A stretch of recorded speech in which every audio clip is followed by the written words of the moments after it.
one thing which is very important is the current. You have heard about the direct current and alternative current. So, what is this direct current? DC current or DC? Direct current means DC. So, DC is what? So, we just take the example of the battery. What is happening there? This is suppose it is installed in the car electrical circuit. So, potential difference or voltage across the terminal of the battery is more or less steady value, or this is a constant value. So, the current flowing through any point in the car circuit is also a steady value and essentially does not change as a function of time, that means time invariant.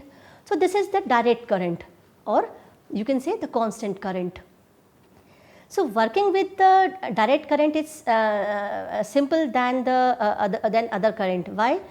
Because we deal mainly with the resistance of the circuit, and mathematics get simpler in case of the direct current. So, you can see here one picture that where it is being shown with this voltage is constant with time, that means the time invariant voltage is there. So, it is constant over the time. So, we can say that DC has limitations when we have to provide for heavy currents for the long distances, as is usually in the case of the transmission of electrical power in our day to day life. When we talk about the alternating current is what?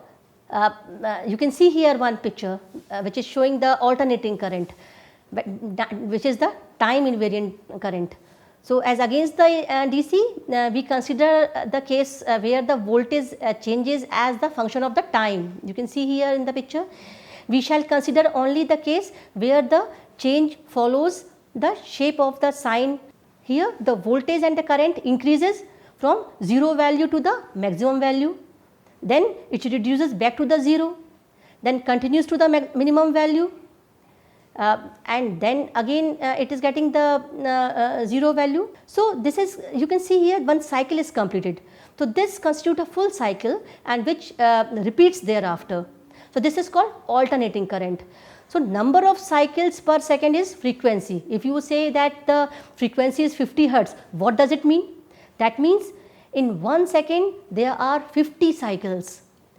If you see the incandescent lamp, you should, the one question is must be coming in your mind that so why this we should have the flickering, we should have this continuous flicker in the bulb, incandescent bulb. Why it is not, we can see here. So, but because our eye cannot differentiate, it is such in such a quick process that 50 cycles per second. So, we cannot differentiate between minimum, maximum, this kind of alternating movement of the current. So, being a sine wave, the value at any time point may be expressed as a trigonometric function here, which is called the sine theta. So, theta is the angle with a value between the 0 to 2 pi, or 2 pi is called 360 degree. That means this the movement of this one cycle is defined as a 0 to 360 degree. So, when we define the alternating current, it is a sinusoidal form. You can see here in the picture. So, alternating current and voltage. And similarly, in the second picture I am showing here the phase difference between the voltage and current. It is not necessary that always the voltage is coincide with the current. There can be the suppose there can be the phase difference, which is called the leading or lagging, that current can lead or current can lag with the voltage. So, if the phase value is 0, that means the waveforms coincide. Current voltage and voltage waveform, they coincide with each other. So, any other phase value points to a reactance in the circuit. So, the concept of reactance, which we will study about when in case of the AC this term comes, then just in case of DC you just study about the resistance, but when you study about the DC you will come to know about this term also. So, this reactance is also comes in picture when this kind of phase difference is there between the current and voltage. So, the reactance changes the phase of AC. Unlike DC, reactance plays a major role in case of AC. So, this form capable of being transformed to higher or lower voltage. So, the property is very useful for transmission and distribution network. So, let me tell you about the various circuit elements. So, the various circuit elements, how can we show, how can we represent? So, this you can see here the resistance R, capacitance C, inductance is showing by L, then voltage source is being shown by V here, then dependent voltage source. Similarly, the constant current source is shown by I, and then one is the dependent current source. So, these are the pictorial view of the how we can represent the current and inductance and capacitance and voltage source. You will know about the active elements and passive elements.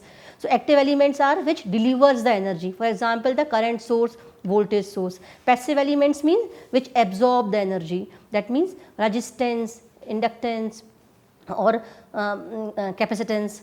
So, here I am just showing one circuit to you, that where the resistance and capacitance are connected in series, and the one voltage source is around that, is across the circuit.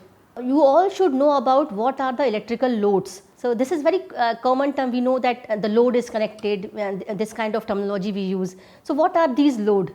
So, devices that are connected to the power system are referred to as a electrical load. So, they can be the resistive load, they can be the inductive load, they can be the capacitive load. So, you should know the some property that what are these actually. So, when we talk about the resistive load, so in a purely resistive circuit, all circuit power is dissipated by the resistors. So, resistive load are typically used to convert the current into the form of energy such as heat. Unlike the inductive load, resistive load generate no magnetic field, and some common example of the resistive load are the our traditional incandescent lighting loads, bulb, then heating elements like toasters, then electric hot water heater, so and so on. So, they all are the resistive load. So, unit of the electrical power associated with resistive load is watt. When we talk about the inductive load, here I am just showing you some pictures of the inductance. So, such kind of when the loads are connected to the system, they are called the inductive load. So, you can see here that all electrical load that have a coil or wire form kind of thing to produce, so they produce the magnetic field around it and are called the inductive load.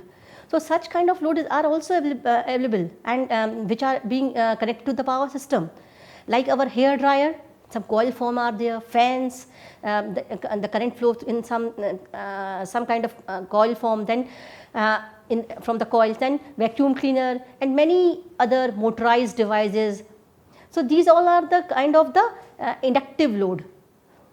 So, these inductive loads require magnetic field to operate. The inductor stores energy in the magnetic field. So, generally it is the unit that measure the inductance is Henry. Henry is the intensity of the magnetic field that produced. So, you can see here that in a coil that one that current is flowing or electron is flowing, then what is happening that because of that flow of the current, there is a magnetic field around this conductor, this coil. So, this magnetic field, this is so energy is stored in this magnetic field. So, similarly you can see here the other kind of the coil form. So, here the first one is the air, the inside the coil there is nothing, the air is there, but you can put some material there to increase the intensity of this magnetic field. So, when we talk about the inductor, how some properties are that the amount of the inductance is the influenced by the this is influenced by the number of factors. What can be that factor? Now, the coils. So, if you increase the number of turns, that means you are increasing the this inductance value. So diameter of the coil, this is also influence the value of the inductance. Then spacing between the turns, this also affect. Size of the wire used, whether it is thin or thick, it is also influence the inductor. Then type of the material inside the coil. So this all will affect the magnetic field around this, which is associated with any inductor. So now what is the capacitive load? A capacitance or the capacitor is a device made of two metal conductors separated by a insulator called dielectric. These dielectric is the air, paper, glass or other non-conductive material. So we can say that dielectric material become charged when voltage is applied to the attached conductor. Capacitor can remain charged long after the voltage source has been removed. So what are the examples of the capacitive load? You can say that the TV picture tube, this is also the one example. Long extension cords, these can be they can offer the capacitive load. Then there are various components which are used in the electronic devices. They offer they are work as a capacitive load. So you should know about that, about this kind of load also. And here I am just showing that the two plates which are separated by some medium, or which is called dielectric. It can be the air, it can be the glass. So you can see in the picture, and then the battery is connected across the plate to give the so this voltage source is supplying the current to that plate.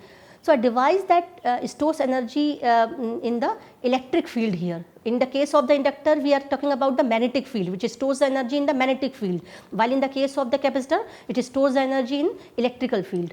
So two conductive plates are separated by a non-conductive material. This is one property. Then electrons accumulate on the one plate, forcing electrons away from the other plate, leaving a net positive charge. You can see here one plate is becoming positive and one plate is becoming negative. That means the one electrical field is being created here.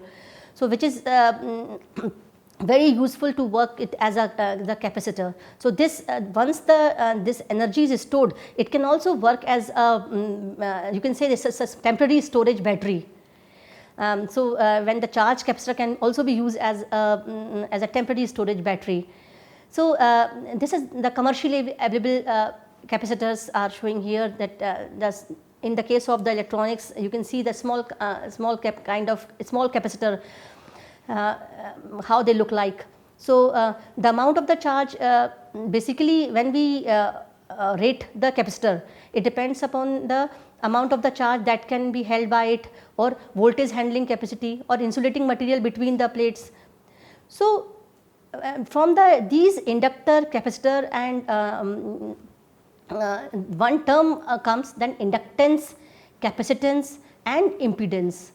So in case of time invariant, non-changing with time, that means we are talking about the direct current. Resistance may be the only electrical property of interest, but however we consider the current which keeps changing with time, like AC. The word resistance is to be replaced by the term impedance, which is that means resistance is what, which is offering which is opposing the flow of the current. Similarly, in case of AC, we will say impedance term. Impedance is which is offering the opposition to the flow of current. So this ever changing current is called the alternating current, to which the impedance is being offered. So impedance has the resistive part, and it can have the inductive or reactant. That means we can say that then when we define it, is that this is the R plus Iz.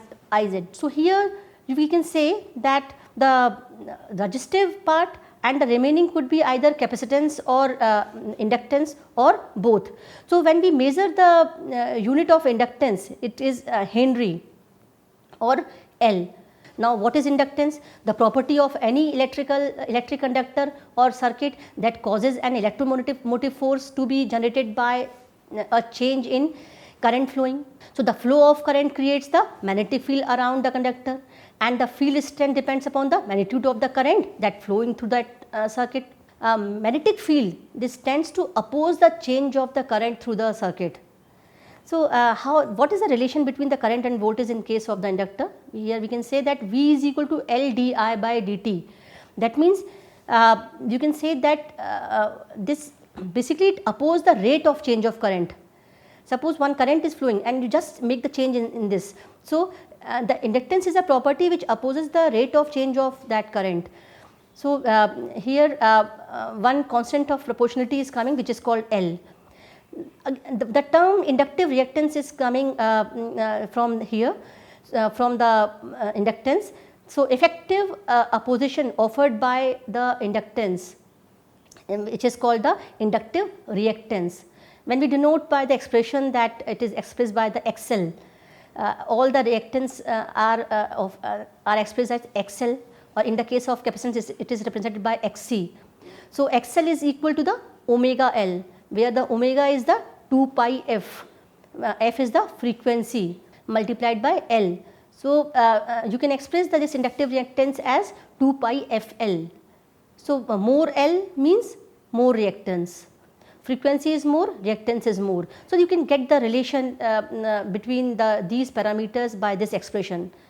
Frequency, you all know that this is the number of times the current completes the cycle of change in 1 second. This is denoted by the frequency. When we talk about the capacitance, this is the ability of the system to store the electric charge is called the capacitance. It is the ratio of change in electric charge in the system to the corresponding change in the electric potential. So, how can we express it? Q is equal to C into V. That means Q is proportional to V. If you increase the voltage, that means you are increasing the charge across the plates. So, here the constant of proportionality is coming, which is called C. So, C is called the capacitance. So, C is equal to epsilon 0 A upon D. This is the expressions which is generally known for the capacitance. That means this capacitance is depending upon the area of the plates, distance between the two plates. Now, one more term which is coming into the picture is the capacitive reactance. So, capacitive reactance is similarly that opposition, reactance is in the case of AC you are talking reactance. So, in place of the resistance. So, effective opposition offered by a capacitance to flow of changing current is called the capacitive reactance. So, it is denoted by the Xc is equal to 1 upon 2 pi Fc. That means it is inversely proportional to the frequency and inversely proportional to the capacitance. If the capacitance is more, so here you can see here Xc is equal to, again I am saying that 1 upon 2 pi Fc or 1 upon omega c. So, when you know about the inductive reactance, when you know about the capacitive reactance, the term impedance comes into the picture. So, the total opposition offered by the circuit containing resistance, inductance and the capacitance is called impedance. It is denoted by Z, and Z is equal to R plus jX. That means impedance is including the resistance R and reactance which is X, and the measuring unit is ohm. So, what is X? The X denotes the reactance due to the inductance and capacitance or combination of both. That means, in any circuit there can be the only resistance or there can be the only inductance, or there can be the only capacitance, or there can be the combination of all these. So, what is J? J is the symbolic representation of square root of -1. So, this is called the imaginary number and is used in the calculation of the complex equations in relation to the electricity. So, using this representation of impedance, the associated current also has two component. One is the real component. You can see here Z is equal to R. This R is the real component, and this Jx is the imaginary component. Or from here the term comes active and reactive power, or active and reactive component. So, we will deal with all this in the next part. So, here I am just showing you the one picture which is the resistance, the voltage source is connected across the resistance. This is the alternating voltage source is there. You can see here what is the characteristics of the current and voltage. Both are coincide with each other, like voltage waveform is there, the peak is different, and the current waveform, the peak is different, but both are in the same phase, you can see here. So, this is the voltage and current in the same phase in the case of the pure resistance. In case of the pure inductance, what we can say that the current lags by voltage by 90 degree. The first voltage is coming, and then you can see here the current waveform. So, which is lagging by the 90 degrees. From 0 is the peak point is of the voltage is at 90. So, 0 of the 0 angle, phase angle is showing for the current. So, that means the current lag by V, lagging current is being provided by the pure inductance. So, here what is the pure capacitance? You can see from this picture that the capacitor and the alternating voltage source across the capacitor, then the voltage and current waveform. So, current leads by V by 90 degree. That means the maximum or peak of the current is coming first, and then after the peak of voltage is coming. So, we can say that the current is leading by 90 degree in case of the pure capacitance. If it is not pure, then there will be leading current, but it won't be by 90 degree. If it is not pure, that means some resistance or some is mixed in that. So, in the case of you can say that in the pure inductance provide the leading current. So, in the case of inductance, it provides lagging current, and pure capacitance provide the leading current. So, this is the table which is showing the current voltage relation between the three elements: resistance, inductance and capacitance. So, those who are more involved in the circuit theory and would like to solve the problems related to that, for them it is important to know the relationship between the current, voltage and power. So, this you can see here, just like in the case of inductance, V is equal to L di by dt, I is equal to 1 upon L integration of V dt plus I 0. So, these are the relationships. So, now coming to the active and reactive power. So, what is the active power? The power which is utilized and consumed in useful work in AC and DC circuit is known as the active power. So, it is also called the true power. You have heard about that how much power is being consumed, what is the real power. So, this is the active power, the useful power or wattful power. These are the term which is being used for the active power, which it is expressed in the watt, kilowatt, megawatt. So, whenever we are saying about this, that means we are talking about the active power which is actually being consumed by the any system or any electrical system or in any electrical circuit. You can see here in the power triangle, suppose the total power which is expressed by the S, which is the multiplication of V into I. This is called the apparent power. When you measure the power, you will in the volt ampere, you can say the power is equal to voltage into current. So, this is the apparent power which appears. But it is having the two components. One component is the active or real component, and one is the reactive component. So, the useful work we can get from the active component, which is denoted by the P, and the reactive component is showing by the Q. So, you can see here the one phase angle is there, theta. When we define this active power is important to produce heat and utilize the electric and magnetic field generated by the reactive power. When we see the formulas of the electric power, that you can, in the case of DC circuit, you can say P is equal to V into I.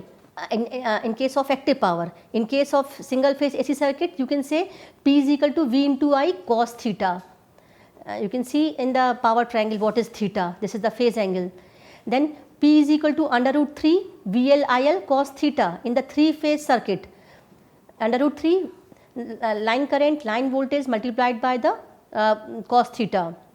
So, here in case that means we can say the active power is equal to using the Pythagoras theorem in the case of the power triangle, you can say kilowatt is equal to under root of kVA square minus kVAR square.